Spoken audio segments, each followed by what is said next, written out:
Perfect. So hi, my name is Lydia Harrell, and you're Miss Tammy Fields. Yes, ma'am. Perfect, perfect. So I understand that you do have a job and you live in Brunswick, and that you attend the College of Coastal Georgia as well. Yes, that's correct. I presently work at the Federal Law Enforcement Training Centers, and I work in the director's office. And I've been working for the federal government right now for over 30 years. Yes, ma'am. That's so interesting. That's very cool. As you work there, what do you do on the day-to-day basis? What does your role look like? Okay, so I presently support the deputy director. I'm his executive assistant. And normally when the day rolls around is I get the briefing books together for the director and the deputy, and which plans out their day, what meetings that they have scheduled, and then all of the materials that goes along with those meetings. I have those laid out so they can have time to go over it. So when they get, so they can be prepared for the meetings. Also, what I do as well as I do our budget for the director's office. We have over $10 million budget that we have to do with, depending on stuff as services, supplies, and equipment, not just for our office, but other divisions that fall under us. Additionally, another one of my duties is I do payroll, and I also do their travel.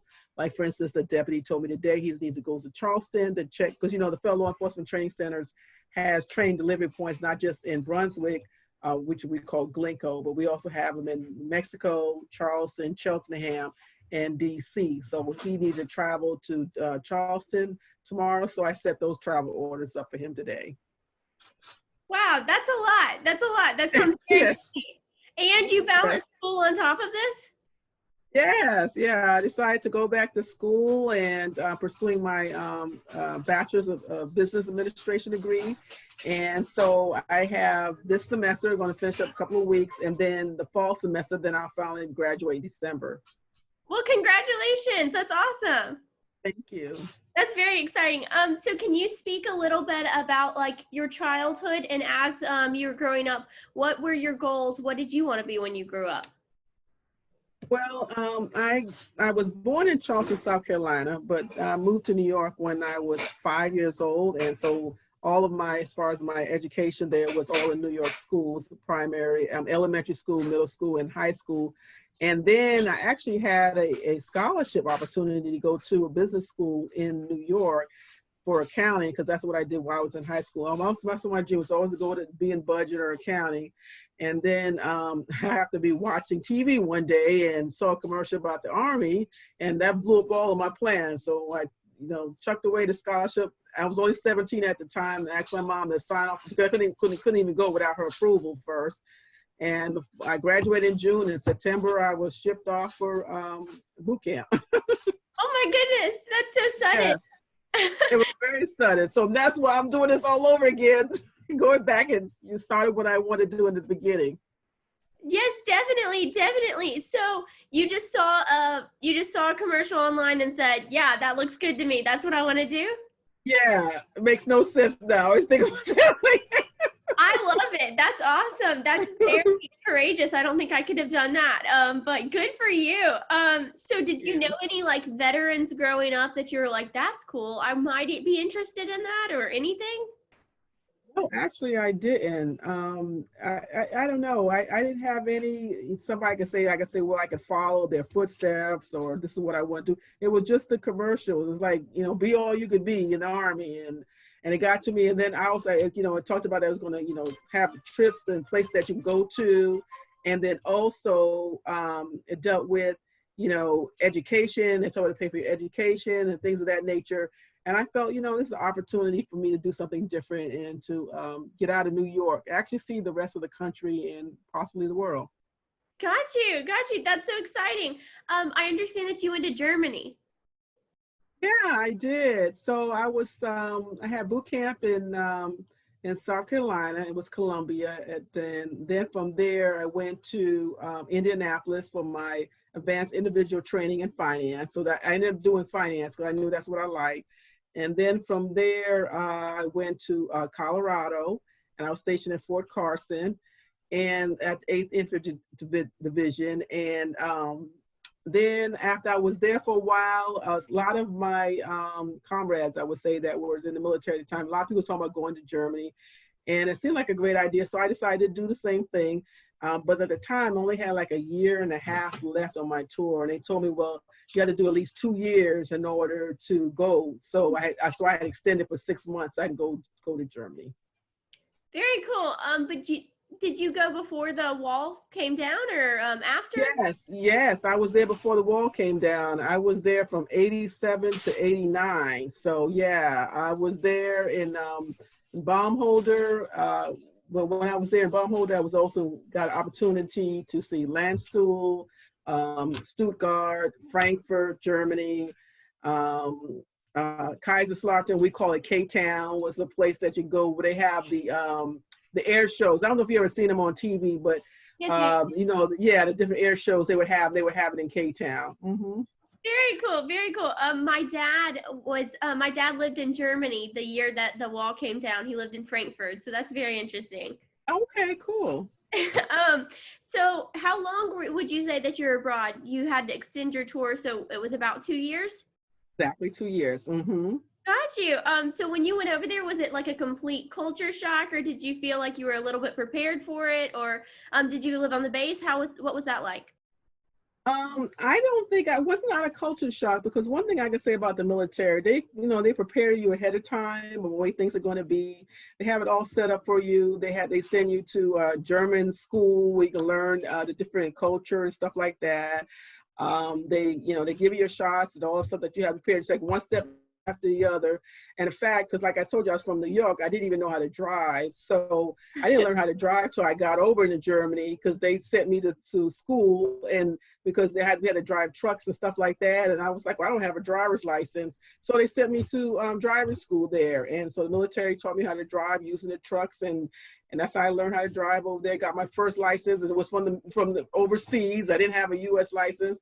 And so and then the other thing, they make it like a family. So everybody in the division, we go to each other's houses. The first sergeant would take care of you, and I lived on base in the barracks. And it was just an opportunity for everybody just to get along and talk to one another. So people just take you under their wing and make your life a whole lot easier. So no, I didn't feel any culture shock. I just enjoyed it. I really did. That's awesome. What a cool way to see the world and like still feel like you're making a living and being able to do what you need to do. Do you feel like over there, did you have time to really like travel around or like embrace the culture, or was it like work? What was the work demand like? Yeah. So in the morning it was PT. You get up, you do your physical exercise, running around. We normally do 2 miles, and when he was in Germany, it was really nice, because when I used to have trouble when I was in Fort Carson because of Colorado, the air. So when I first got there, I couldn't even keep up. So they put me on remedial PT. So afterwards, I keep up with the runs, because if you can't keep up with the runs, you start falling behind. They'll kick you out of there, and they send you to remedial PT, and you have to run by yourself until you get it together and get your stamina. So you're gonna be up front, and then so we would run in our boots sometimes too. So when I got to Germany, I was ready. After being in Colorado, so it was fun doing the PT. Then from there, we would have our breakfast in the morning, and then after that, we'll go straight into your work day. Because like I said, I was a finance specialist, so I actually dealt with soldiers' pay. So they would come in if they would have issues with their pay, or getting stuff done, like say they wanted something to go to a specific bank or pay for their bills or whatever that needs to be done. That's what our job was to do. And this is like before really with direct deposit. We were still doing stuff like checks. This is before computers the way that they are right now. So a lot of stuff we did by hand and had to mail it off or fax and stuff like that. So it was totally different, and a lot of record keeping. So I was involved in that. And then you get off of work about 4:30, 5 o'clock, and then from there we got to enjoy each other, have fun. One of the things I used to do is we would go to they have, I don't know if you know what I'm talking about. Well, you probably do, because the military, you say your father was in there, but they have like the NCO club and stuff like that. for us to go dance and socialize and have a good time. I remember that those time in the 80s because that's when Janet Jackson's song came out, Pleasure Principle. I was in overseas when that came out. And then we had a USO tour, so I got to see Run DMC when I was out there, and Luther Vandross, concerts I never probably would have saw if I was stateside. Definitely, that's so cool. That's awesome. Yes, and to have those little memories and stuff, that's amazing. Yes. You said you were over there for 2 years. Did you like leave family behind in the United States? Did you miss them? Like, how was that?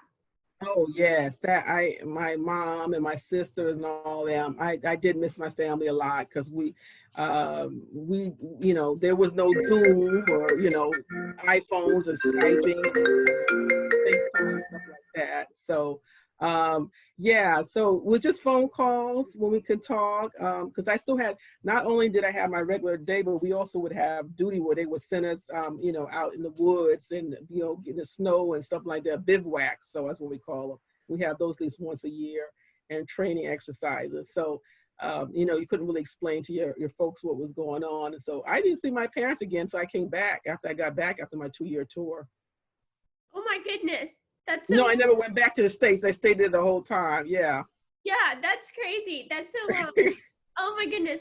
My dad was talking about the other day, his dad was in the military, and he was talking about when he traveled abroad when he was younger, they didn't have videos or FaceTime or anything, so they'd have to send cassette tapes in the mail. And that was the way they could communicate. So yes, it's just insane. That's crazy. So you were in the military for 4.5 years, and you received multiple achievements, and you're really decorated as within your branch. Is there any thing that if you could look back on your time in the military and you could go back to the time where you were 17 and you were watching that commercial, do you think that you still would have chosen the military, or do you think you would have chosen college, or both again? I think I still would have chosen the military, because I have to tell you, it has made a big difference in my life. I think the things I have learned, the discipline, the camaraderie, the friendships, getting to see the world, and also knowing how to work in a team environment and not really worry about things so much. It was always mission oriented, so I never let small stuff bother me. Whatever needs to get done, I want to make sure it's taken care of. And it's helped me throughout my career, and be able to move up and be at my job at FLETC. And I feel like I always go back to those times and utilize what I learned from there. So no, I wouldn't change anything. The only thing I probably would change is I probably would have stayed in longer. I wish I hadn't got out when I did. But then I wouldn't have met my husband, so I guess that's the other side of it. Yeah, exactly. Definitely. So you said that they were kind of like a family to you over there, a family away from home. Did you have any other women in your little unit with you that became like your sisters away or something? Yes, at the time I was the young one, so a lot of the older women there did take me under the wings. I was a private, and so they were specialists and sergeants, and they were helping me. So I was able to move up a rank to specialist 4. And like I said, that's one of the reasons I do regret, because I just went to they have called a primary leadership development school. Is where you learn so you know how to become a leader and become a sergeant. And I was preparing for that. And I was like, do I get out? Because if I had stayed in, then I would have got up in rank. So that's the only regret that I have, is I don't know if I could have accomplished that. But life, you have to make your choices, and that's I made mine. So. Yes, ma'am, definitely. Do you feel like you said earlier that you felt like your time in the Army really prepared you for FLETC and other jobs? What is like a unique trait that the Army really instilled in you? Oh, probably getting to work on time. That's a big one. And also being loyal to getting the work done. Like, I find that some of my coworkers, they want to do the job, but they don't necessarily, like if somebody gives you a tasking to do, right? Most people, they're only going to do, if they tell them A, B, and C, they're going to follow A, B, and C, versus and do it. But, you know, sometimes you got to go outside the box to try to figure it out. And then when you try to figure those out, I don't always go to my supervisor and say, I noticed this, there's a problem here. What should I do? How you going to tell me? Give me the roadmap. I look to go ahead and figure things out. And somebody say, you know, your boss comes to me and say, Tammy, you take care. Even if I don't know how to do it, I just say, yes, sir. And then I go and look at, you know, I call them my helpers, other executive assistants in there and say, hey, I know you're good at this, or hey, I know you're good at that. And they would give me, oh yeah, Tammy, what you need. So then when I walked in there and say, sir, yes, it's already taken care of. This is done. They don't know how I did it. They just know that it's done. And in other words, I don't bring them problems. I look for solutions and then respond accordingly. Yes, ma'am, with that innovative thinking. That's good. Yes. That's awesome. I need to get more of that because I'm the first one to be like, I don't know how to do this. I don't know how to do this. No, don't ever say that. Just say, okay. And then whatever you need to get done, use your help, people that support you, your little network. And there's always somebody, there's nothing, like I said, there's nothing new under the sun that can help you with it. And then when you come to them, you're done. They don't know how you did it. They just want to know that it's done. And then they say, okay, good job. Yes, ma'am. That's awesome. Perfect. So when you're looking at, what was the deciding factor for you to go back to school?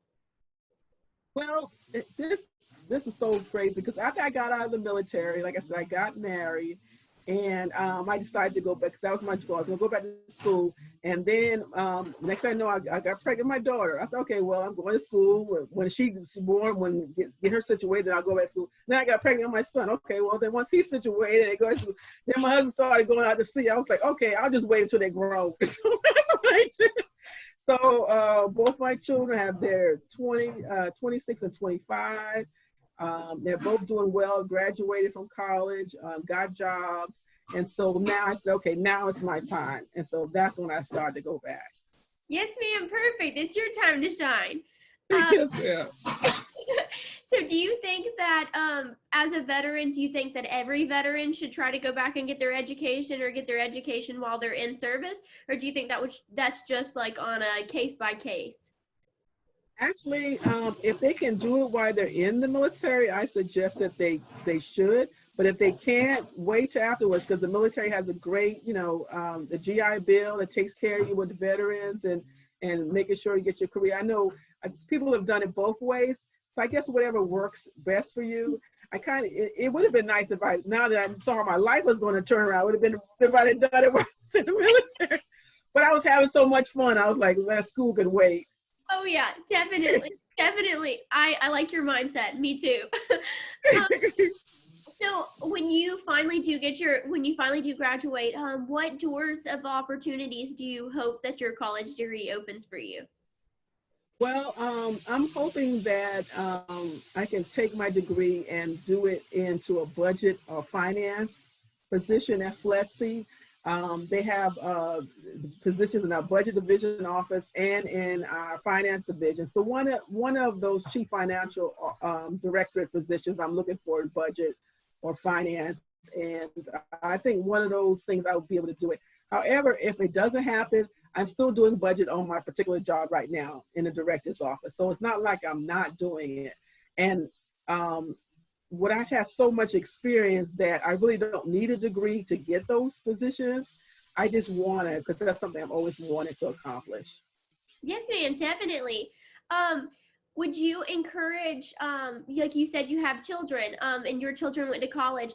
Did you encourage them to maybe look at military options as well? Or was it college the answer? Or was it kind of just their choice and you didn't really get involved with that? No, it was their choice, but it was their choice. But I have to tell you, my thing was college.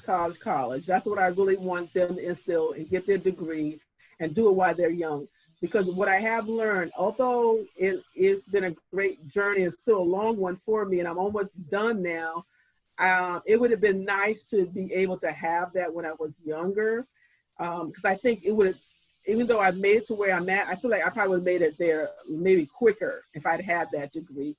The other thing is, you know, with me having the knowledge I have and learning through life experience, I wanted my children to try to get what they had. And of course, wanted to support them. Me and my husband both had good jobs, hey, go do it now where you don't have to worry about getting a job. My situation was different, you know, when I was going. My mother, she didn't really instill about going to college because all she knew about was high school. So even though I had that scholarship, I really didn't understand what it all meant. Yes, ma'am. So you were a first generation college student for your family? Yes. That's awesome. When your kids went to college before you did, yes, right. like little things that they could help you out with. Oh, they help me all the time. Perfect. Yes. Oh my goodness, yes. My parents went, my dad went to school in like the 80s or something. And school's changed a lot since the 80s. So he couldn't really help me as much, but my siblings had just went. So they kind of have helped tug me on through. It's good to have like a partner in crime almost. Exactly. And my daughter is the best. She went to UGA, so she has a degree in English and political science for undergrad, and then she got her law school degree at JD. So she's a double dog, and now she's going to Troy for her master's in public administration. So yeah, I pull that every time, for her. So yeah, and then my son, he's in Coastal right now, but he's going full time. Works on the base. At TRF, doing work on the submarines and stuff like that. He has a fantastic federal job there. So they both did what they wanted to do, and they're both very successful. Awesome. That's so cool. Do you think that like your military training helped you in your roles of like motherhood? Yes, in some respect, because my husband, he's in the military too. So when I got out, he was in the Navy, so that's where we met at in Charleston. And so, you know, he was like concerned about how it was going to be like, oh, I understand that. You know, you got to worry about it, what you got to do, you know, take care of whatever it is. And so I can be able to do what I need to do at home and take care of the children, being disciplined and, you know, teaching them and understanding things. And like, again, not getting really worried about stuff, knowing that it can get done. I think if I didn't have that grounding, you know, being a mother, my husband going out to sea with 2 kids and going to school, I probably would have, and a job, I probably would freak everybody else out. But I just plan, I know how to organize things, and I don't get really worried about it. Yes, ma'am, definitely. So looking back over this whole experience from being in the military to choosing college now and raising your children in between, what was your motivation to like keep going and stay on top of things? This sounds like a lot of accomplishments. Most people would get discouraged. Yeah, I have to tell you, I think of my kids are my motivator. I'm like, wait a minute, they can do it, I can do it too. Yes, ma'am. That's awesome. I also have to ask, you said that you're in budgeting. Do you just like math? Are you good at math? I've never been a math person, so I have to ask. No, it's Excel. I'm good at Excel. I'm good at putting those numbers in there, letting them figure it out for me. Okay. Yeah. Math, I am not that great at. Math is like a different story than business. Math is your statistics, your algebra, your chemistry. Okay. Budget is more the other side, your English, because you have to know how to explain things, just, you know, moving the numbers and seeing where everything needs to be at and laid out. And most things with budget, they have their own systems. Like, you know, the federal government has FLETC, or whatever the name of the system is. It's really you punching the numbers in and getting out what you want and then sending those reports out. So it's not so much you have to know the math, but you got to get through accounting. And when you get through the accounting, you're good. Mm-hmm. Got you. Okay. Yeah. Well, that's awesome. Well, thank you so much for your time and answering all of these questions for me. And it was so great to meet you. Yes. But thank you so much. And I'll talk to you again soon. Okay. Thank you. Bye. Bye.